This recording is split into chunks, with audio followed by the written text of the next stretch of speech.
This show is for the sales leader who knows they have a pivotal role in driving outstanding sales results. Getting hired or promoted to manage a sales team is a big accomplishment, but you know you have to work hard to become a great sales leader. You are listening to the Divine Comedy of Sales podcast. Here's your host, coach, and advisor to elite sales leaders from around the world, Matt McDarby. Hello and welcome to the Divine Comedy of Sales podcast. I'm Matt McDarby, veteran seller, leader, coach, and advisor to elite sales leaders all over the world. I'm so excited to have you listening. In our latest season of interview episodes, I'm going to be asking some of the same questions about lessons learned, some of the great challenges that the leaders I'm interviewing have overcome. Who did they learn from? But there's one important question that I'm adding to the mix, and it's essentially, what are the most important parts of your system? And this is my way of bringing systems thinking, which has been a recurring theme of the last several episodes, into our conversations with highly effective and successful sales leaders. Why am I doing that? I'm doing that to help you clarify in your own mind, what are the key elements in your system? What does your sales leader's operating system look like? I'm really excited to have you listening in on these conversations. So I hope you love this season of interviews. Our very next guest is coming up right now. I met our next guest roughly 10 years ago, was when he was in a senior sales leadership role at a company called MedSeek, which is now part of WebMD. His very successful sales career spans the healthcare technology industry in VP sales, chief growth officer, and chief revenue officer at companies like Clearwave, Reporting MD, and now Beck Health, where he currently leads the revenue generating organization. Please welcome Shaun Priest. Shaun, welcome to the Divine Comedy of Sales. Thanks, Matt. That was a great intro. God, I think I hit it. There was a whole portion of your career prior to us meeting I didn't cover, right? But so I don't want to age you too badly here, but let's, you've been at it for a while, right? I appreciate that. No problem. Good. Well, Shaun, look, I think our listeners are really going to enjoy learning from you. And if it's okay, I'm just going to dive right in with some questions about lessons you've learned and how you've been so successful. So a bit of background, you know this, and the people listening to the show know, I know a lot of sales leaders, right, based on the work that I do. The best sales leaders that I've observed have what I call a system, or a way of kind of making sense of all of the various sort of interconnected parts and levers within the sales organization. And they diagnose, they tune, they make the whole system work together to deliver the desired result. Now, maybe you don't call it a system, you may call it something else, right? But you've been a very successful leader for a long time. What are the most important parts of your system? And so it's interesting. I wouldn't call it a system to start. And the other one's probably a playbook, right? People like to say, what's your playbook? Sure. I think the biggest thing for me is I love simplicity. And to quote Steve Jobs, simplicity is harder than difficult, right? It's really easy to do these complex things. So my first piece is, how do I keep it really simple? And then, so now, Shaun, what do you mean by simple? So I would start with clarity. So when you're dealing or managing a sales team, the basic stuff, right? So do they know what their territory is? Do they know what their quota is? Do we know what their activity metrics that they can control are? Do they know what the leading indicators are? Do they know what they get paid on? And obviously, Matt, we worked with you, 10 years ago, is that, I don't know if when you go out and you meet with different companies, ask people what their quotas are, and you'd be surprised how many people don't know what their quota is, right? Shocking. So how do you keep it, right? It's shocking. I mean, it's absolutely shocking. And I think because people overcomplicate it, right? Well, then they do, what's my ACV, TCV, ARR, margin, net margin, all these pieces. But so first piece is simple. Do they understand what their territory is? Do they understand their quota? Do they understand, my expectations? Yeah. The second piece for me would be cadence. So what's our cadence as a team and what's our cadence individually? So today at Beck Health, we meet twice a week as a team. So we meet at the beginning of the week. Does the team need any help for pieces they're doing in the field? What's going on? How do we support them? And then we meet at the end of the week. How did the week go? What did we learn? What were our results?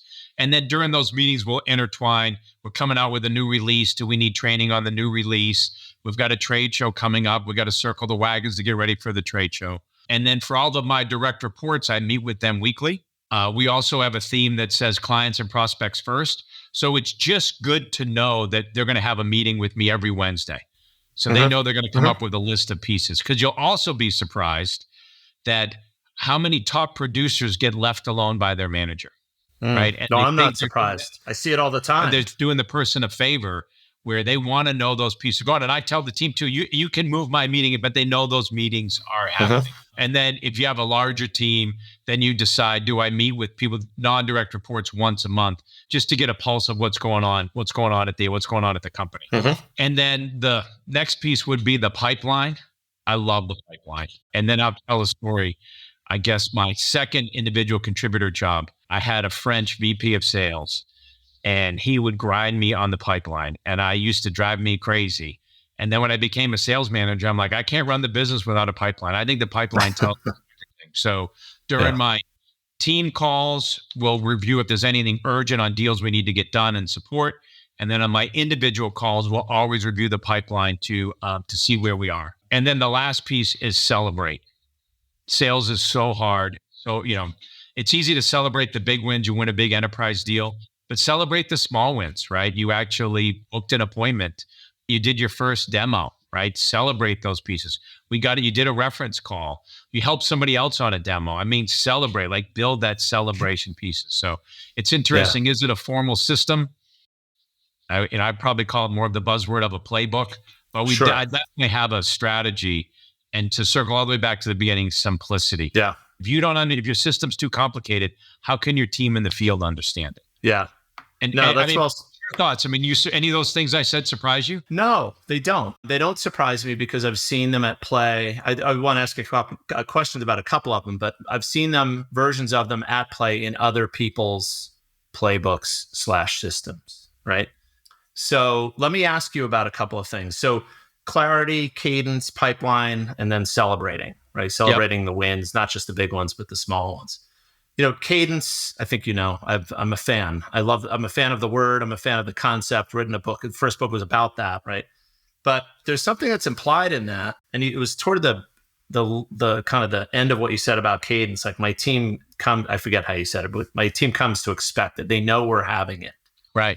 So there's an aspect of consistency there. So cadence tends to, or it connotes that we're gonna focus on priority things, priority opportunities, priority issues. We're gonna do it consistently and try to devote time to those things first before all other things. But I think what you said is the team has come to expect it. They know that we're gonna have the time. There's a lot to be said about consistency, isn't there? Yeah, I would do, and then I would also add like forced events. Right. So like if you're not following up with people, like the pipeline's a pain. Like when I was an individual contributor, it used to drive me crazy. Like people updating the pipeline, right? Getting that, hey, I know I'm going to have a meeting with Shaun. I need to go update the pipeline. They know that I'm in the pipeline. They also know that I'm there to support them, right? What they do is extremely hard, and I appreciate the hard work that they do. And so I want to support them. So I would agree with all of that. Yeah. I typically ask when I interview people on the show, I ask them about lessons learned, but I actually want to dig into one of the things that you said specifically, and then maybe ask you about any other kind of big lessons learned, if it's okay. When you say, first of all, I love the reference to simplicity. My whole job, my whole life, creating frameworks and principles and working is about taking complex stuff and making them simple. I love the rule of threes. Like every framework I have is like it's 3 elements, right? It's easy to remember, easy to like, you don't have to read anything later. It's in your brain. So I'm simplicity. I'm like, yeah, absolutely. Right. That's key to the system working. But you said the first part of it was start with clarity. What are some of the big lessons? Because clarity is not inevitable, right? It's not a given. You have to work toward clarity, right? What are some of maybe the lessons you learned about like what does it really take to achieve clarity with the sales team or with the whole sales organization? What are some of the things that you've learned about that over the years? Yeah, you've got to fight for it. And what I mean by that is, and again, so I'm a 30-year healthcare IT person, and I'll just do like territories. You'd think that they're clean, but they're not as clean as you think, right? So let's just take health systems, for example. You could say, okay, I have the state of Georgia. I live in Georgia. I'll do specifically North Carolina, specific example. Okay, so I have the territory of North Carolina. Advocate Healthcare out of Illinois just acquired Atrium Health, or recently Atrium and so now whose territory is it? Is it the guy in Illinois' territory, or the gal in North Carolina's territory? So you have to work, and there's just not and those pieces come up, right? And then I've had different, so, what do you document, right? So and I would try to document it, but in the end, you're also sometimes as a sales leader, you got to make a call, right? So it is a very specific one on clarity. And then we create a thing and said, okay, where's the decision being made out of? Because you do get some pieces where they get acquired, like a private equity firm out of New York buys somebody in Texas. Well, Texas is making the decision, but now the owner is in New York. So it just takes a lot of work, and these pieces come up. And then the other piece that I do is I break the ties. So it's up to me to break the tie. And I do tell the team, because one thing we didn't get into is sales can be an individual sport. Sure. But one of the things I try to do, and it's hard to have us also be a team, right? So they get graded on how much they sell, but I want them to help other people. So the other thing that I do, so if I have to make a hard decision, I don't turn it over to them and say, hey, is it Illinois or is it North Carolina? I make the decision. I own it. If you get mad at somebody, get mad at me, right? And then you also do lessons learned. I make mistakes all the time, unfortunately. Yeah, you and everybody else in this role, right? This is a hard job. But look, look, if it's always you breaking the tie because people aren't clear about the rules, that's a problem, right? Right. So So you've got to have the clarity thing, and what you said was fight for clarity, which I quite enjoy that, because I know what you mean, because it does feel like you're fighting for it a lot of the time when you're doing the job. Well, because not to have, right? And then if you do, you do these stories. I think of one specific rep who was a really great salesperson. However, this person was always infringing on other people's territory. Mm-hmm. It was just in this person's, they were so aggressive and you enjoyed it, right? But they would, I didn't know that wasn't my territory. Yeah, sure. Right. So then you try to document, but even if you also can't make it perfect, right? And life gets in the way, right? So those types of pieces. So I would say that you have to fight for it. And then you get pieces with, talk to me through my comp plan, right? So one of the reasons people don't know their comp, because finance may really care about margin. And then margin gets really complicated when you're discounting deals, and then you have software in the deal, and you have services in the deal, and you have hardware in the deal. It gets really complicated from a margin perspective. And then on the leadership team, you care about margin, but you've also then got to fight for, hey, I get from finance on here, but if we want the sales team thinking about this stuff, they're not selling. Right. And you're confusing the buyer. So you've also got to make sure you don't confuse the buyer. So this is why you got to fight for it, because it is hard and things just naturally get in the way. Yeah. For good reasons, right? Margin's a good one. Yeah. No, totally. Yeah. And it's best when everybody has the business's best interests at heart. That's hard, though, because sometimes we have different players, and it's not just the salespeople. So those listening, he's talking about salespeople. I'm not. I'm talking about every stakeholder in a dispute like this, or where there's a lack of clarity around comp, for example, or territory assignment. Sometimes one of the big problems is people are thinking about their own self-interest first. And so you have to be sort of the honest broker, right? Right. And you do. And I think at good companies, there's natural friction between sales and finance. There's natural friction between sales and implementation. There's natural friction between sales and marketing. If they both report to me, there's still natural. So there's natural frictions in the business. Sure. Right. So you have to work your way through those. Right. And there are just hard decisions have to be made. Yeah. Right. And then if you take on the implementation team, they may get graded on how long it takes them to install the product. And there's a lot of pressure for them to install the product quicker. Right. And then, so how do you manage that? So there's these, and they're all, if you can keep it positive, because you can't get rid of the friction. No. Can you try to keep the friction positive? Or again, I'm walking another person's shoes. It does make a difference. Yeah. Well, it's funny. One of the things that it's like a recent topic, it's come up with a lot with clients in our practice. It's leveraging disputes and conflicts to strengthen relationships. Yeah. Like purposely looking at this as a process, not that we're seeking out dispute, we just know it's going to happen. Sure. And if we can use them as a means to send a message to people, like, look, we can figure this out together, right? And I've got your back. We trust each other more as a result of our resolving this together. And one thing I do, assume positive intent, right? I actually believe the other department assume positive intent. Right. And we'll just do a sales and marketing one, right? Or lead gen and marketing, right? So lead gen's goal is to generate leads, right? So that's what their goal is, right? And then typically sales goals is, how much business did we close? And then, there's never going to be a one-to-one lead to close deal, but it always creates this friction, right? And one group's really graded on generating leads, and then you're accepting, there's a lot of moving parts that if you assume goodwill on both sides, you can work it out. Or even with finance, I'll just use the margin example, right? Margin is so important in each one of these companies, but you can bog the sales team down in margin. So finance can be right. Would we like 80% of zero, right? Or would we like 65% of $100,000, right? So you have to do so. Right. Having those conversations, which I think are positive in the long run, but it can get hard. Sure. Yeah. Okay. So we were just talking about some of the lessons you've learned about achieving clarity, fighting for clarity. Stepping away from that, and maybe let's just bigger picture about the job and what you've learned over time. What's, aside from what we were just talking about, what's the most important lesson you've learned so far about leading a sales team? So, it is humbling. It is a humbling profession, and I think you have to be prepared. So as an individual contributor in sales, you get humbled a lot in deals.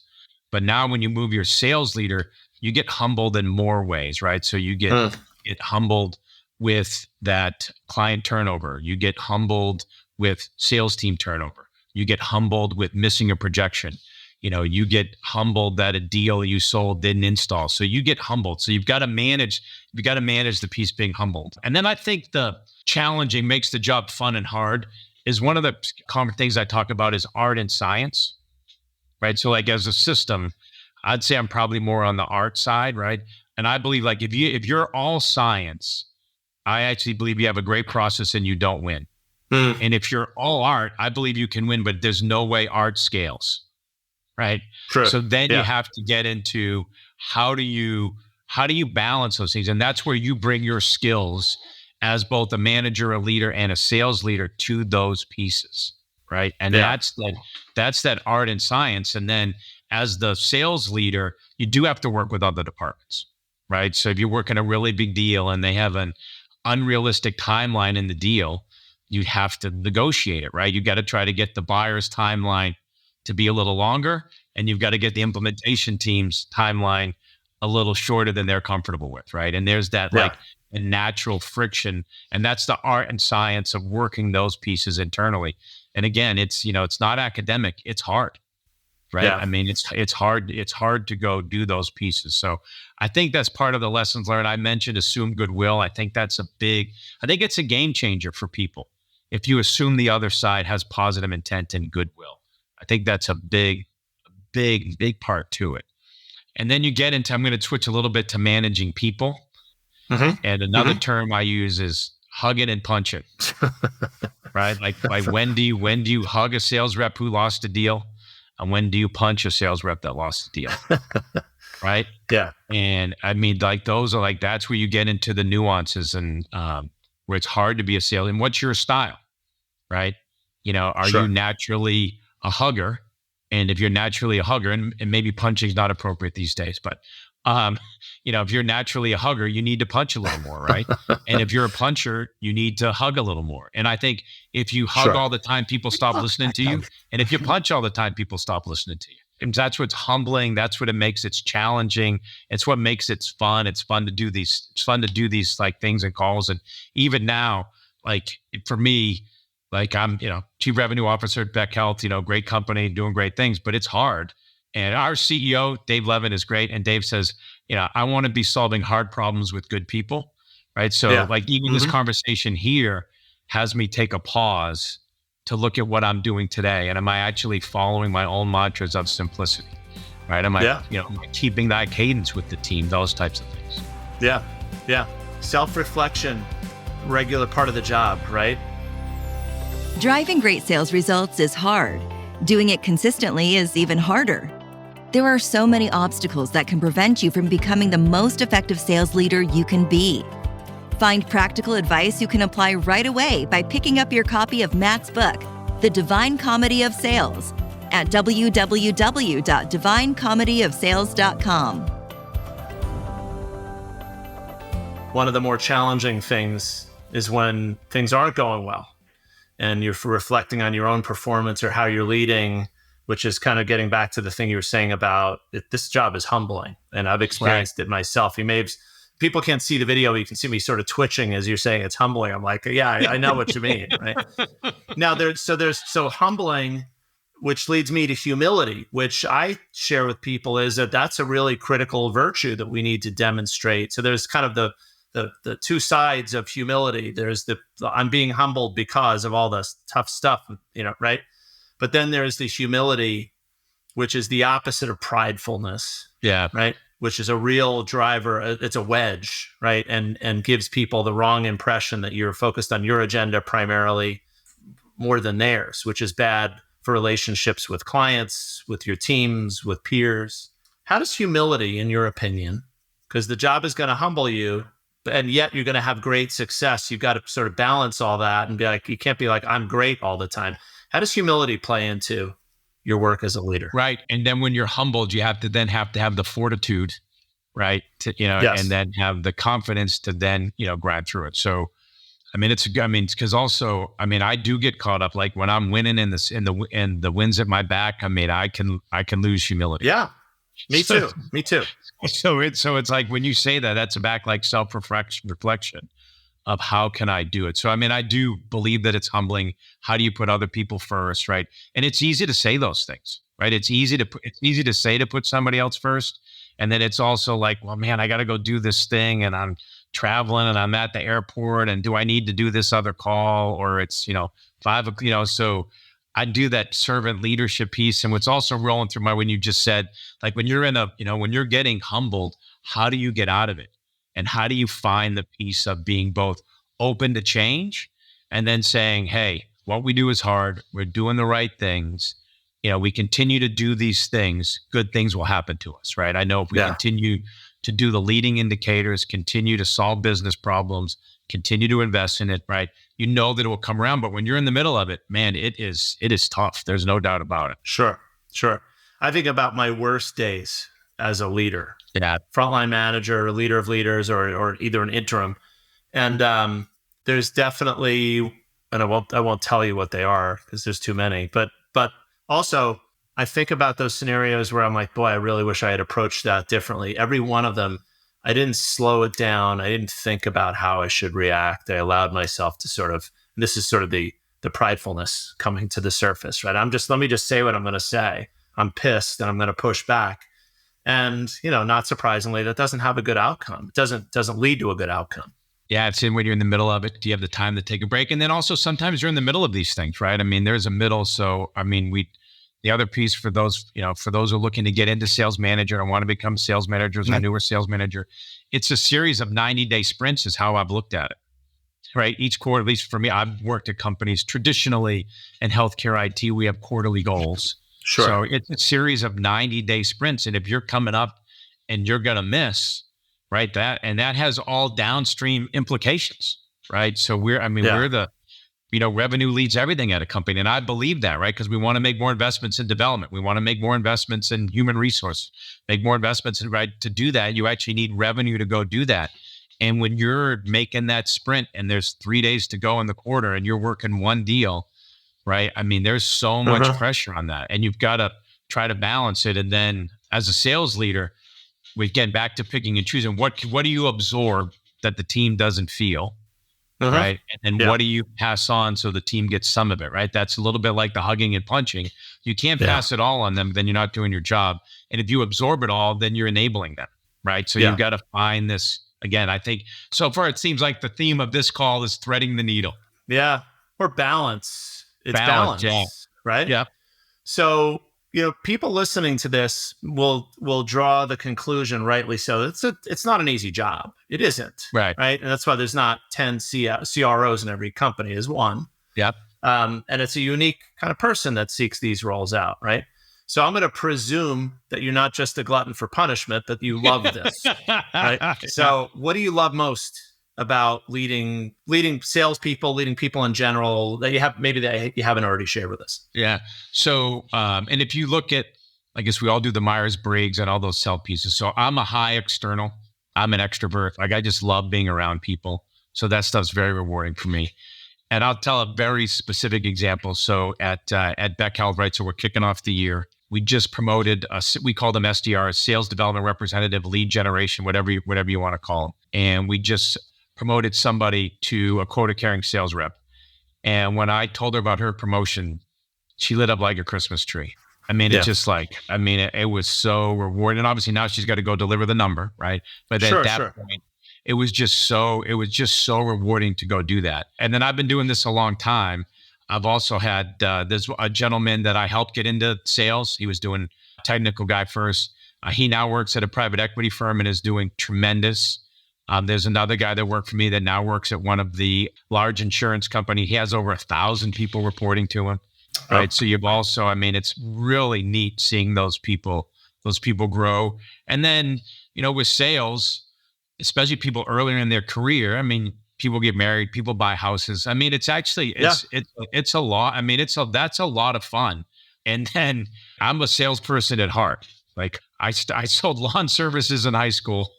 I sold truck rental services in college, right? I did a non-sales in the beginning of my career. But I just love sales and winning and seeing companies grow. So you talked about the MedSeek example. We tripled revenues at MedSeek. Right? How much fun is it to triple revenues? I mean, it is so great. And then we had a successful private equity exit, right? Yeah. I've been in benefits to be part of growing 4 times, 5 times, 6 times. Again, I'm fortunate enough to do those. And they're great. I mean, it's just so much fun to be around as a company and see that growth, and then it creates growth for people. So again, I liked how you flipped it, right? Because we're going down the, hey, like, why would I ever do this? This is brutal, right? But that's part of the reward, right? I mean, that's part of the, on a hard day, or you turn things around, or you didn't think you'd make the number, or this and that, or somebody was struggling and then it clicked with them, all of that stuff. So those pieces really pull it all together, Yeah. There's a common, for those who've listened to some or all the interview episodes, when I ask people, successful sales leaders, what do they love most? We get kind of a range of answers, but the one that's sort of common across is, I really love to see other people achieve great things. That may not even be why I got into it, but that's why I stay in it. Yeah. Right. And that's so, and I can relate to that totally, because that's, for me, and when you do this long enough, you've made the living, you've made the income, money's great, but there's got to be more to it than that. Yeah. Because there are days when you're like, this is crazy. This really is very difficult. But then you see that person, like you said, they buy the home, or they get the promotion, or they achieve that thing that or they achieve the thing that they didn't even think possible, right? And you're there, and they know that you played even a small role in that. That makes it all worth it. Yeah, no, totally agree. Right, and we didn't talk about financial rewards directly, but it is also not. I mean, it is financially rewarding if you can be successful at it. So that stuff definitely helps, and part of those people, you help organizations grow, and you get rewarded for it. You get fairly compensated for it. Yeah, absolutely. All right. Look, time flies, right? So I'm going to ask you one more question, which is purposely vague, intentionally so, because I'm sure there are a few more nuggets we can grab from you that will resonate with the audience. So what else? What else, Shaun? What else do we need to know about leading? What else should we hear from you that you think would be really usul for the folks listening to today's episode? So I think the piece for a sales leader, or a chief revenue officer, a chief growth officer, chief commercial officer, and so on. One thing we talked a little bit about CEOs, and I think CEOs have the hardest jobs at companies, and I've been really blessed to work for some amazing CEOs. But I would also say one thing we haven't talked about to be successful is to understand your board of directors and understand your investors. And as chief revenue officer, usually you get to deal with the board, and they're really bright people, so you get to learn a lot. And then where are they, and how long have they been in the company?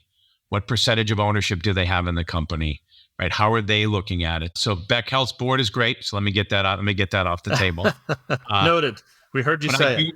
Right. But I did work at one company a while back where we had a split board. And this is what makes me think of it. So we were doing okay. We weren't doing bad, but we weren't doing great. We had a large recurring revenue stream, and half the board wanted to go for margin, right? And cut staff and cut people and milk that large revenue stream.